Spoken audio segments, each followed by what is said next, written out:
Al grito de ¡Viva México! ¡Muere el mal gobierno!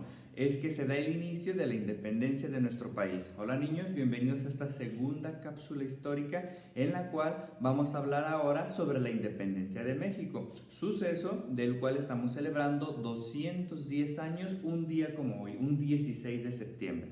Esto tiene un antecedente. ¿Cómo fue que se inició? Es lo que voy a explicarles en esta cápsula. Hace más de 300 años, los españoles todavía gobernaban en nuestro país. Nuestro país todavía no se llamaba México, nos llamábamos la Nueva España.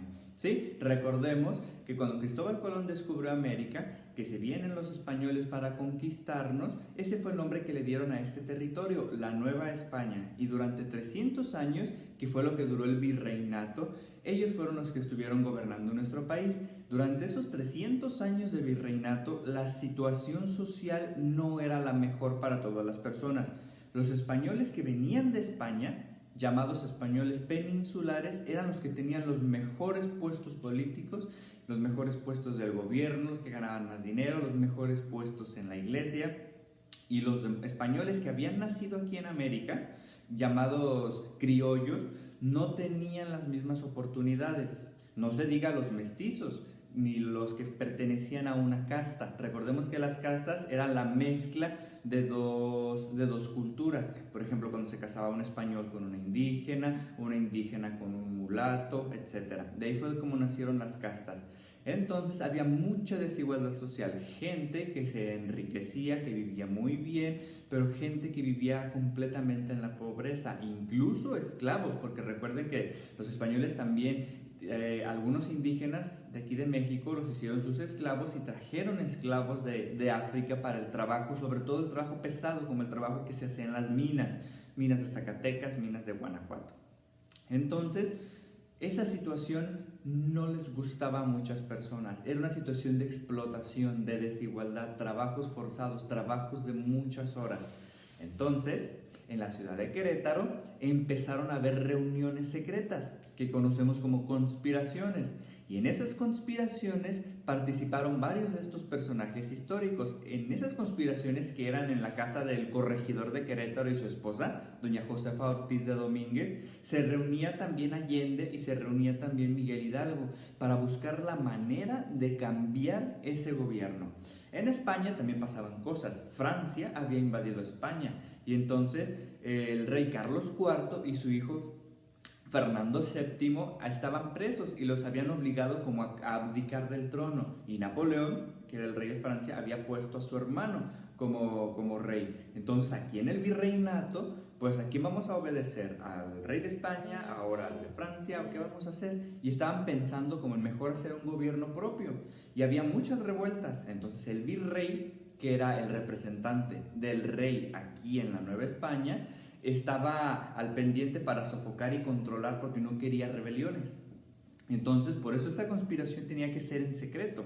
Durante varias semanas, varios meses, se reunieron allí en Querétaro para ver la manera en cómo poder restaurar un buen gobierno para la Nueva España. Esas reuniones tenían como propósito o como finalidad un levantamiento armado, levantarse en armas contra el mal gobierno, exigir que se aboliera la esclavitud, o sea, que ya no hubiera esclavos en la Nueva España y que los criollos y demás castas pudiesen llevar una vida más justa y participar en el gobierno. Eso era lo que se pretendía. La fecha, los primeros insurgentes, que fueron los que encabezaron el movimiento, pensaron en diciembre, que se hiciera en diciembre y que el lugar fuera el San Juan de los Lagos, porque en San Juan de los Lagos en diciembre hay una feria muy grande y ellos querían que el inicio se diera allí por la cantidad de gente que iba a ver y el apoyo que iban a recibir. Nada más que en esas reuniones, en esas conspiraciones, hubo una persona, un traidor, que les dijo a las autoridades virreinales que se estaba orquestando algo, que se iban a levantar en armas. Entonces, doña Josefa y su esposo se enteran y rápidamente le mandan un aviso a Allende, que estaba junto con Hidalgo en el pueblo de Dolores, en Dolores Hidalgo, Guanajuato. Entonces les avisan, ¿saben qué? La conspiración ha sido descubierta, vienen por nosotros. Entonces no lo piensan dos veces. Y Hidalgo, la madrugada del 16 de septiembre de 1810, toca las campanas de la parroquia de Dolores, porque él era sacerdote, el cura Hidalgo, y reúne a la gente. Reúne a la gente y les da un mensaje, les dice que ya basta de tanta esclavitud, de las situaciones en las que viven y que se unan, que se levanten en armas con lo que tienen, palos, piedras, onzas, los instrumentos que usaban para trabajar la tierra en el campo. Y así es como un ejército medio improvisado se forma con la gente de Dolores y ahí, el 16 de septiembre, empieza la Guerra de Independencia. Varias ciudades de Guanajuato prefieren darse sin necesidad de batallas. La primera de esas batallas se libra en la ciudad de Guanajuato, en la Alhóndiga de Granaditas. ¿Sí? Llega el ejército insurgente, los españoles al ver lo que estaba pasando se van allí a la Alhóndiga. La Alhóndiga era un lugar donde se guardaban las cosechas. Todo lo que quedaba del maíz, del trigo, de lo que se sembraba, ahí se guardaba, era como una bodega, como un almacén. Entonces, ahí se reúnen los españoles, sí, llegan los insurgentes y empieza la batalla con las armas que tenía uno, con las armas que tenía el otro, ¿sí? Y para poder entrar a la Alhóndiga de Granaditas hay un suceso histórico importante que recordamos que Juan José de los Reyes Martínez, todos lo conocemos en la historia como el Pípila, se carga una piedra laja en la espalda para que los balazos no lo hirieran y con una antorcha quema una de las puertas de la Alhóndiga y es como los insurgentes pueden entrar y ganan la batalla.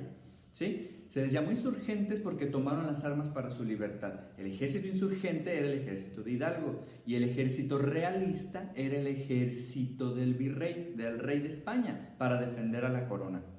Entonces hubo varias batallas, unas ganadas, otras perdidas. Por ejemplo, la batalla del Cerro de las Cruces la gana el ejército insurgente. Aquí en Zapotlanejo, en el puente de Calderón, hubo otra batalla de la Guerra de Independencia, solamente que esa la pierden los insurgentes, la ganan los realistas. Cuando pierden Puente de Calderón, se van hacia el norte, para Coahuila, para comprar armas en Estados Unidos. Y cuando llegan allá se dan cuenta de que les habían hecho una emboscada. Alguien había avisado que iban para allá y ya los estaban esperando. Y es como capturan a los principales jefes del ejército. Capturan a Hidalgo, a Allende, a Aldama y a Mariano Jiménez. Entonces los procesan, les hacen un juicio en Chihuahua y los condenan a ser fusilados. Entonces en 1811, un año después del inicio, en 1810, en 1811 los fusilan y les cortan la cabeza. Las cabezas las cuelgan en las esquinas de la Alhóndiga de Granaditas como un escarmiento a la población, para que nadie haga eso mismo.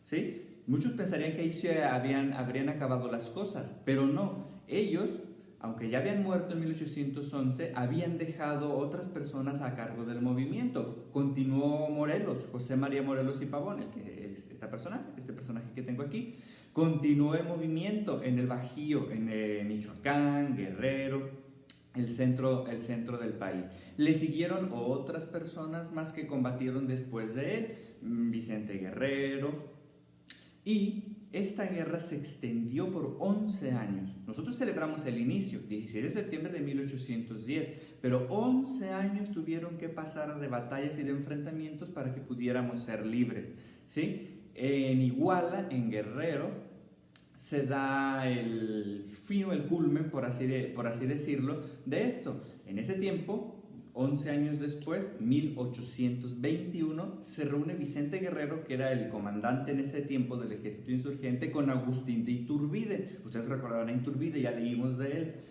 Agustín de Iturbide era realista. Entonces dicen, basta de tantos años de guerra, hay que hacer una tregua, hay que buscar ya la paz. Fueron muchos años de guerra. Se reúnen en Acatempan, Guerrero, y ahí deciden, ¿saben qué? Ya, vamos a consumar la independencia. De esa manera es que también en septiembre, pero de 1821, somos independientes y somos un país, nacemos como país y nos llamaremos República Mexicana, como nos llamamos hasta la actualidad.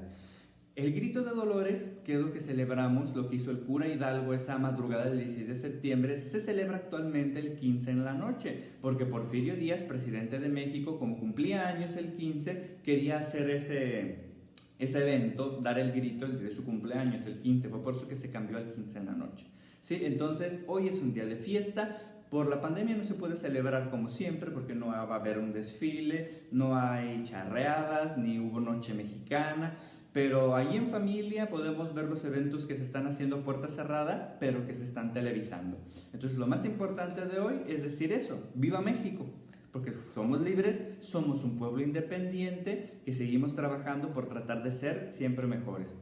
Entonces, esto es lo que se celebra el día de hoy, 16 de septiembre, el inicio de nuestra independencia. Y recordamos a ellos, a todos estos personajes que nos dieron patria y que nos dieron libertad. Porque con lo que ellos hicieron, iniciar el movimiento armado, es que ahora nosotros podemos decir que somos libres del dominio de España o de cualquier otro país. Somos un país soberano, eso es lo que significa, que no dependemos de nadie. Somos independientes y somos soberanos, ¿sí? Espero les haya gustado mucho, cuídense y nos vemos en la próxima cápsula histórica.